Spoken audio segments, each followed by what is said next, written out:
So, welcome to another video, all you fine folks out there. Today we're going to be talking about GenCon, which is the largest gaming convention in the United States, possibly the world, that is coming up here in a few weeks in Indianapolis, Indiana. We're going to be going and hopefully getting some footage to show everyone out there who can't attend what it looks like. Also, just see what we can get from various companies attending as sneak peeks of sorts. Yes. Hopefully, we'll have more than one video. Actually, we should have at least two that we already have planned, and then beyond that, we'll hopefully be able to do some reviews, some sites of things that are coming out. Things of that nature. Hopefully, have to see. But that is the present plan. So, for those of you who don't know what GenCon is, as I said, it's the largest gaming convention in the country and I believe the world. It is so named because it was originally held around Lake Geneva, so Geneva, GenCon. Whereas about, I believe, 20 years ago, it was right around there. It was moved to Indianapolis, Indiana. And that was the first year that I personally attended. And I've been going every year since then. Aside from 1 year where it didn't happen because of the pandemic, it has been going every year since then in Indianapolis. And it is not so much an industry convention in that the various vendors aren't necessarily trying to convince like a Walmart or a Target to carry their wares. It is definitely more trying to convince customers such as us to buy them either there or they're previewing something that will be eventually available at a game store. So it is more of that kind of convention as opposed to an industry show. I believe, although I do know there are events that take place on Wednesday that are more industry related, but as I'm not a game retailer, I have never bothered to go Wednesday. So that's the very, very brief show. We'll get into more details here in a moment. I have a question before we go any further, Bob. Okay. You said it's the largest gaming convention. Is that all games? Is that video games? Is that board games? Is that card games? That is tabletop gaming. Yeah. That's actually a really good question, Brad. I should have clarified that. That is predominantly non-video gaming. So that is board games, miniature games, tabletop games, card games, like Yu-Gi-Oh!, Pokemon. Magic the Gathering. Not like poker and blackjack. It's a clarification on card games. Role-playing games, both live action and not so much live action. So it is more along the lines of that type of gaming. While there are some video game elements present, they're more of a, hey, here's something to do to spend your time, and not a, hey, we're previewing the newest version of Doom here. That's more like E3. Although, around the time the BattleTech games were coming out, they were previewing them at GenCon. That's true. But that's because they were directly tied to BattleTech, which is a miniatures game for tabletop. Right. So you do occasionally get crossovers like that, and you will have like Nintendo of America will show up, but that's because of the Pokemon card game, and less because of any kind of video games. So I believe that. And that's many tabletop role-playing games. That's not just Dungeons & Dragons, Yes. which we do kind of lean into a little bit, although there are other games that we are going to talk about. They played a lot of, I intend to, and we will delve into. But we are leaning heavy into Dungeons & Dragons right now just because that's what we're doing right now. And that's what I know the most about. But it is not just Dungeons & Dragons on the TTRPGs. It's any role-playing game, basically. Yes. Overall, this is games both big and small, as far as their footprint in the industry. In fact, speaking of Dungeons and Dragons, fun fact here, Wizards of the Coast hasn't actually had a presence there in years. They used to have a gigantic booth at one point in time, and it began to get smaller and smaller, and now they, as a company, don't even show up. They have another company run their games for them, but I believe it's a budgetary issue of the cost of coming from Seattle, moving everything here to Indianapolis, and then back is a bit of a burden, I would have to assume, for probably not a tremendous increase in sales because everyone's already playing the game apparently based on their sales.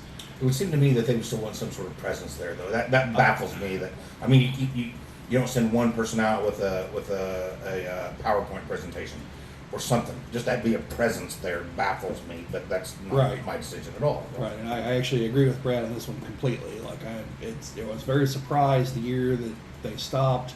I believe that was during 4th edition, and I just assumed that was because it was the dark times. Mm-hmm. But they never resumed, so I don't know. They have someone else running their games for people that want to play Dungeons & Dragons and like their official campaign tournament settings. I don't actually know what the terminology is for that. Adventures League.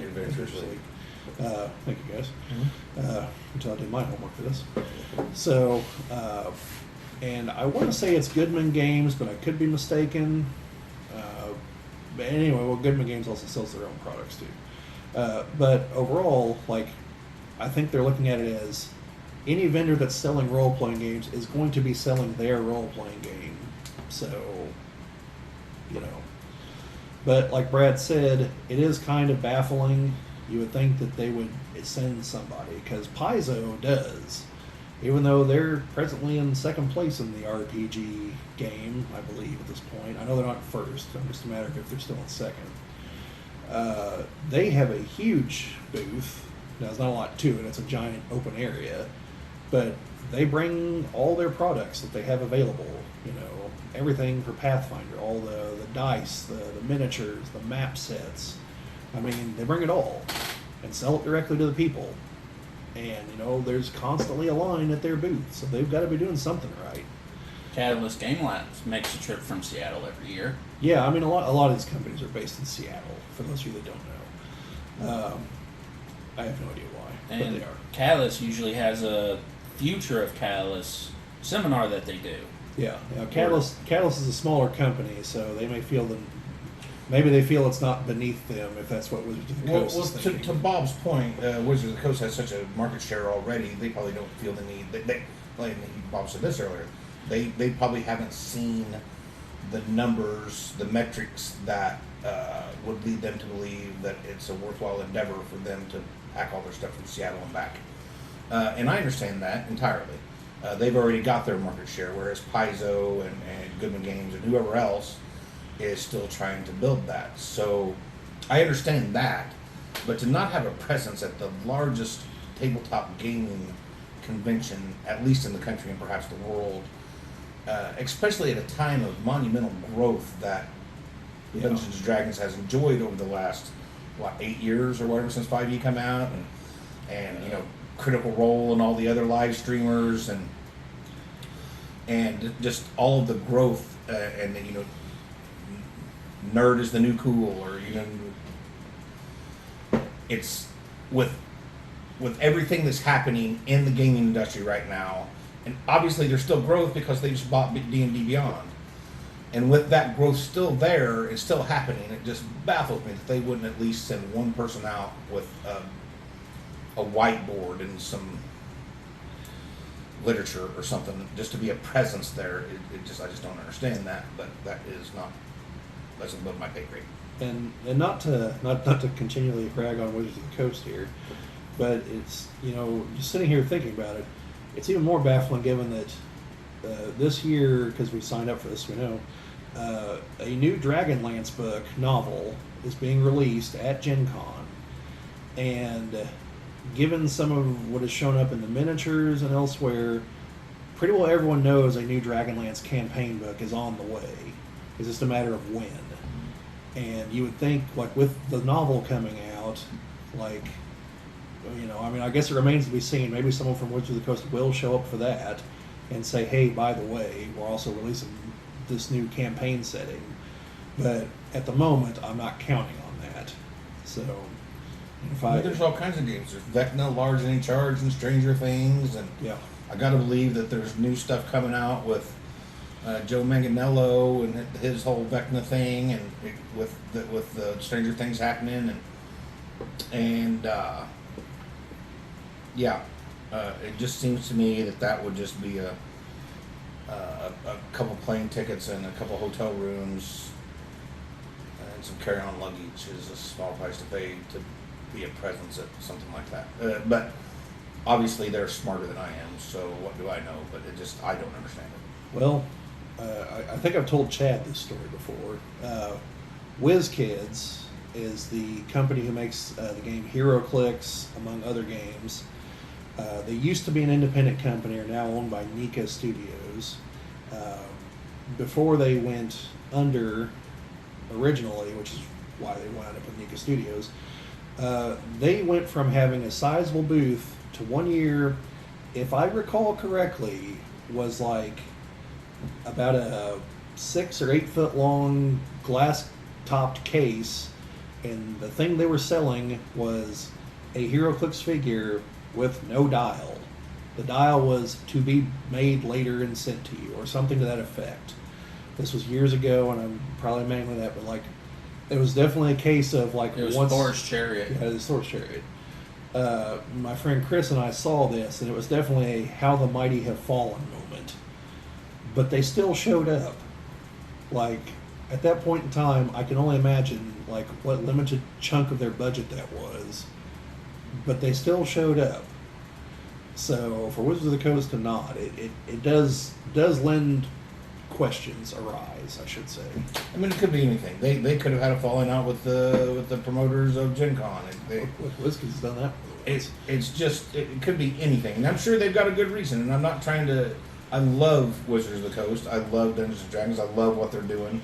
I love the fact that they bought D&D Beyond and are trying to expand, and I can't wait to see what them buying D&D Beyond means to the whole medium in general. So I'm not trying to trash on them at all. I just do not understand them not being there. I just don't. So, moving on. I originally started going to Gen Con the first year that it moved to Indianapolis. I have a friend, Chris, who contacted me one day, just kind of out of the blue. He was living in Indianapolis at the time. And he's like, hey, so there's this Gen Con thing happening. It's like, I think 2 weeks out from when it was going to be. And I was like, yeah, I've read about it in some magazines. And, at the time, this was, we were playing HeroClix at the time. This is after having played Overpower back in high school, which was the one and only venture into collectible card games I've made, thankfully. I did buy some Magic cards, not very many. Not to play, I just thought the cards looked kind of cool, which is probably even worse. So, yeah, it is. I'll show them to you sometime. You haven't followed Bob. So he called me and was like, hey, so do you want to go to this? And what is it? I had read about it in magazines, and I had read that it was coming to Indianapolis, because at the time they used to print magazines on paper that you could buy in grocery stores, and that's how you got your information. It wasn't all at your fingertips online like it is now, which renders magazines basically useless. Dang, Grandpa. Yeah. So, so that was back when we had to walk uphill both ways to school in the snow. Had to buy your tickets to Gen Con via messenger pigeon. Yeah. So I went up there. We went to the show, and we bought our tickets at the door because obviously, a week, 2 weeks away from it, we couldn't pre-order. Now we got really lucky in that we got there fairly early. Went through the will call, the ticket line very quickly. Only took us about an hour. Now this was the first year they were in Indianapolis. In the time it took us to go through the line, by the time we were done in the line was outside and around the building. whereas we were quite comfortably inside the entire time we were in line.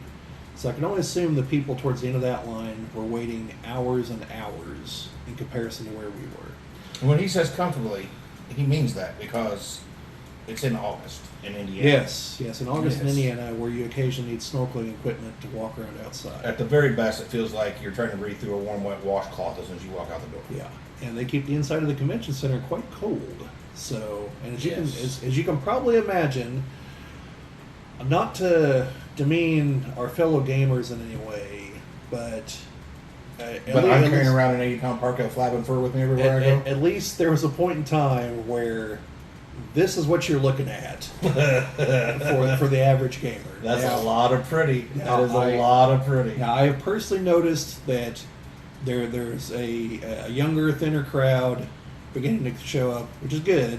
I'll have to ask them what their secret is to being thin one day, but it's the metabolism. It's eating healthy. It's getting exercise.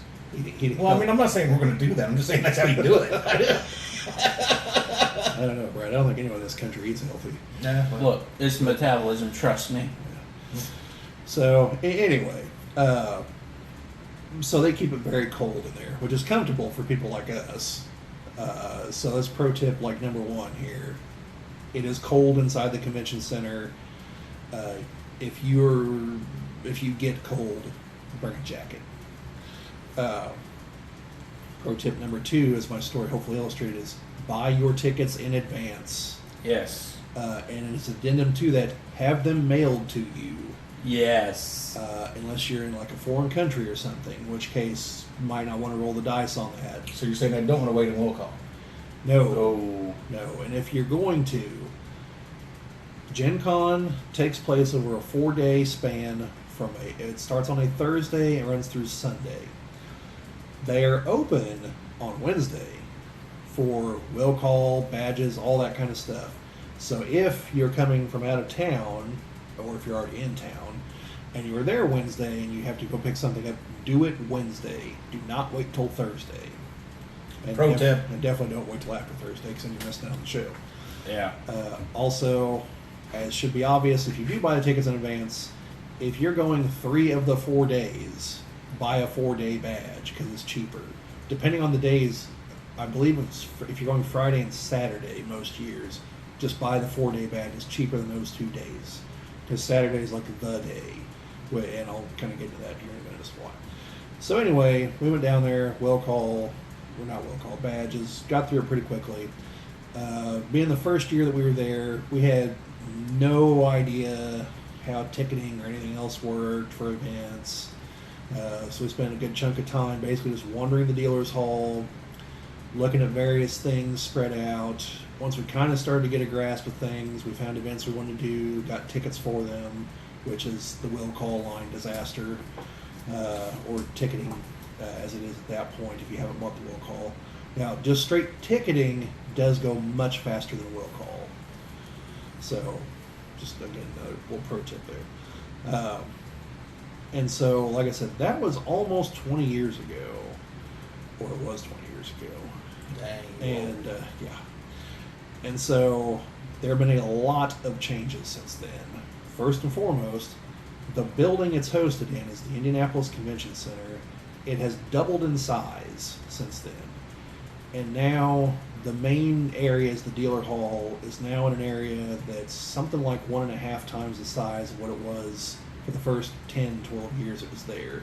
And it is still packed with very minimal room to move, with people going up and down each of the lanes and everything. And do I understand correctly that there's still, even though they've increased the size of the convention center, there are still many events and activities outside of the main area as well? Yes.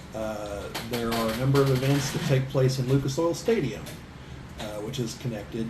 It's another nice thing.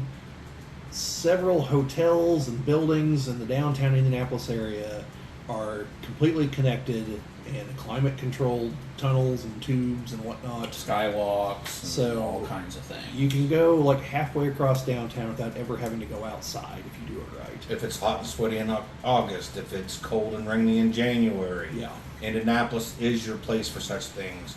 You can get restaurants, movie theaters, hotels, convention centers, football games, without ever walking outside. Yes. Yep. Yes, and so as Brad asked, there are a number of events take place in the neighboring hotels, their conference rooms and whatnot, and there's ticketing for all of that too. And there's a number of events that take place in Lucas Oil Stadium.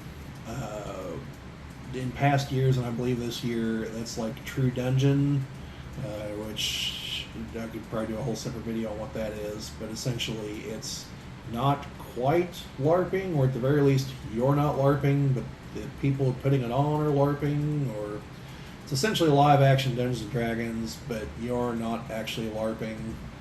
You're playing shuffleboard most of the time. Puzzles and shuffleboard. Yeah. But there are people Immersive, LARPing around you. Yes, but the people who are putting on the show are LARPing. Full costumes and everything. Yeah, special effects. It's a high end production. It's worth it doing it at least once, just so you know what it is. Some people, that's what they do the entire convention, as near as I can tell. Now that is, as far as I looked at a lot of different events and seminars and games, blah, blah, blah, all the things. And that was one of the more expensive things, right? That's like $80. Yes. Yeah? Yes. The people that do that a lot, I'm assuming, are bankers or in other shape, somehow loaded. Because my friend Chris and I are going to be doing it once this year, and we couldn't justify doing it twice. So, and we'd gone into it planning on doing it twice. But we couldn't justify it because of the increased cost. Maybe that makes us, poor, I don't know, probably not. But maybe less willing to just completely throw away money. Also probably not, if you knew anything about my spending habits, you'd know that's entirely false. But also, I mean, there are all different levels. There's free things, there's $5 things, Yes. there's $30 things, all the way up to, if Critical Role happens to be over at the Murat Theater doing a live action role play thing, then that's a couple, $200, $300 to go see that. yeah. They're not there this year, I don't think, last I heard. No, they were up in Chicago this year. But I have seen them there before, and I looked into what tickets cost to go to that, and it was more than dungeon crawling. So anyway, like I said, I've been going for roughly 20 years. My friend Chris, we go every year. Our interest have changed as we've gone along. Started off with HeroClix, shifted to the Dungeons and Dragons miniature skirmish game and the Star Wars miniature skirmish game. Then once all of those died, just kind of drifted, did some things here and there. Finally did True Dungeon one year. I've been in a couple times since then, and so that's it's most of what we do there as far as my friend Chris and I. And then one year invited Chad to come along. That was GenCon 50th anniversary, if I remember correctly. Was it really? It was either the 50th or the 49th. Yeah. Which would have been what year? Well, this year's the 55th. So you've been going 5 or 6 years. yeah, except for the 1 year it didn't happen. I don't want to hear your flimsy excuses. You missed a year. That's on you. You know what's But- funny? I have official dice from that year. Yeah. Nice. Yeah, so do I. So yeah. But yeah, Bobby invited me along one year. We were working together at the time, and I didn't have anything else I was using my vacation time on. Plus, sure, he's going to say your $1,000. And we have similar interests, so I was like, sure, I'm more than willing to go. Let's see what it's like. And I've gone every year they've held it since then. That first year I'm pretty sure it was the GenCon 50th. It had to, if it wasn't, it was the 40. You're right. It was either that or the 49th. It was right around there. It's one of the Yeah, other. because it blew my mind going there. The dealers hall, seeing everyone just crowded in there. Yeah. Yeah. If you're not ready for the crowds, like I think you're in for something. I think the one word I said the most at any Gen Con is sorry, because you're going to accidentally bump into someone. It's going to happen if you go. Just accept it before you even get there. How do you know they didn't like it? What are you apologizing for? It was unintentional, Okay. and it's letting them know I didn't mean to bump into them. Okay. But I've did True Dungeon twice with you and Chris. Yeah. I don't see the appeal myself, but I can see how other people would love doing it. So I'm not going this year. You're not going to True the Dungeon. Dungeon Crawl. Yeah. You are going to GenCon. Yes, I am going to Gen Con, but not True Dungeon. Yeah. And neither am I. I think this year is the most events I've ever signed up for. Every other year, it's mostly been costume contest, playing some HeroClix, and Dealer's Hall. Yes, Chad here is someone else that I suckered into playing HeroClix at one point. Yes. We have since, again, given up on the game for reasons that if everyone really wants to know, we'll elaborate on in another video. So, Brad, what is drawing you to this event? Why you, Bob? So this is my first year. Understandable. Magnetism, not gravity. Yeah. So Well said. I've been listening to Bob talk about this for a decade. I used to work for a company that Bob's dad owned, and so I've known Bob for quite a while, and we spent some time together, gone to movies, and talked about gaming, and talked about Gen Con several times. I just never went before. But I'm going this year, mostly because of this channel and the associated website that we hope to put together at some point. This project, this online project that we're doing, has led me to go to this, to just dive deeper in. Of course, I'll enjoy spending time with Bob and Chad and Chris and Bob's girlfriend's going to come for a while. Sarah's coming for a while. That is the plan at the moment, yes. So I look forward to meeting her. I've not met her yet.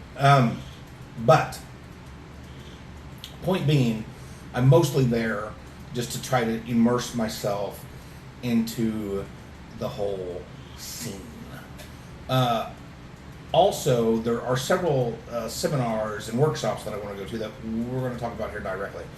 But in addition to going and recording some videos and doing some interviews and just meeting people and immersion, this year I'm going to learn. We will talk about what I hope to learn later, but I hope to learn. And I'm sure in future years I'll go and become more involved in the gameplay or the dungeon crawls or whatever, as I become more familiar with more of the games that Bob and Chad play and what we'll find up there in the dealer's hall. Which is something else I wanted to touch on before we got too far, and I forgot to move back to it. Dealer's hall. Now, he's not talking about the blackjack pit. He's not talking about a bunch of people dealing three-card poker.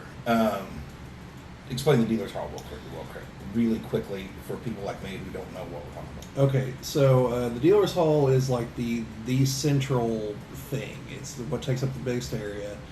But essentially it is the various companies that have come to sell their wares, and that's not just like we talked at length about Wizards of the Coast, but like Paizo has their own booth. Well, that's not just the companies that actually manufacture them. There will also be companies like Cool Stuff and Miniature Market that have their websites that are direct sellers. They'll have booths set up there, And but they'll bring their product from their store to Gen Con to sell. Right, and so it's a number of game producers who brought their product to sell. There's secondary stores trying to sell them. People will be selling like individual cards and miniatures and things like that. You'll have demos for a lot of whatever their new hotness is. They'll run the demos in the dealer hall, so they don't have to rent a room someplace else. Although some of them will also do that. That's me, by the way. That's it. I'm the new hotness. Oh, okay. Yeah. Yeah, let's keep kind of warm sitting here. So, That's what I do. So that's the bulk of it. It's mainly for them to show. It's for the producers of the games. It's for them to show off their new products, existing products, try to get you excited about them. For others, it's literally just, hey, we have an online store. We can actually sell directly to people here. I'm not going to speculate too much on the fact that some of them will take cash and are clearly not charging to you taxes on things. Whatever happens, I guess.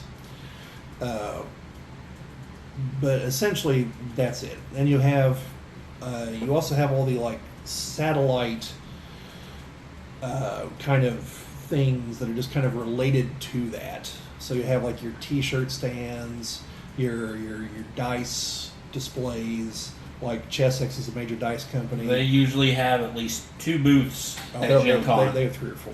Yeah, they're spread everywhere. Booths that you can go to get outfitted for your Renaissance fair. Well, yeah, they'll have those too. Yeah. And like Or companies. LARPing. Yes, companies that sell like high-end gaming tables. And to be clear, whenever I say that, I mean like $5,000 and up, high-end tables. Wormwood has a booth. Pretty sure. Yeah. Companies that sell like, if you've ever seen like some board games, there are companies that produce new inserts so you can better organize the pieces. Those companies will be present there, and just all anything that a company feels is at least tangentially related to something to do with gaming.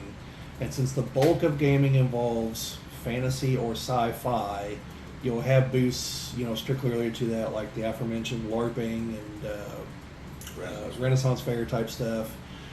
You'll also see some fantasy stuff like that, although it leans way more towards the medieval end than the sci-fi end. And so essentially it's a gigantic shop, okay, and it's the Mall of America for nerds. Yeah, that's actually That's a pretty good description. I just thought of that. And now it is open like Thursday, Friday, and Saturday of the show. It opens at 10 a.m. and closes at 6 p.m. And then on Sunday it opens at 10 and closes at 4. 4 p.m. is the end of the show. That's no more events occur, no nothing. Now, just because the dealer's hall is closed doesn't mean other events don't continue. If you were to happen to look at the event catalog, you'll notice things go to like 3 and 4 in the morning because things are running constantly at the show. But that's the overview of the dealer's hall. And that's a good point too. We live in the year 2022. You can get on the interwebs and type in GenCon and read all about it. You'll be able to get on there. You'll be able to go through their menu of the different events they're going to have, the different games, what times, what days, what seminars, what workshops. Which companies are going to be in Dealer's Hall? All of it. Links to hotels and all the things. So if you have any questions, well, first of all, feel free to put them in the comment section, and we will do our best. They will do their best to answer those questions. I will do my best to direct them to answer those questions, or just go searching yourself. The interwebs is an amazing thing.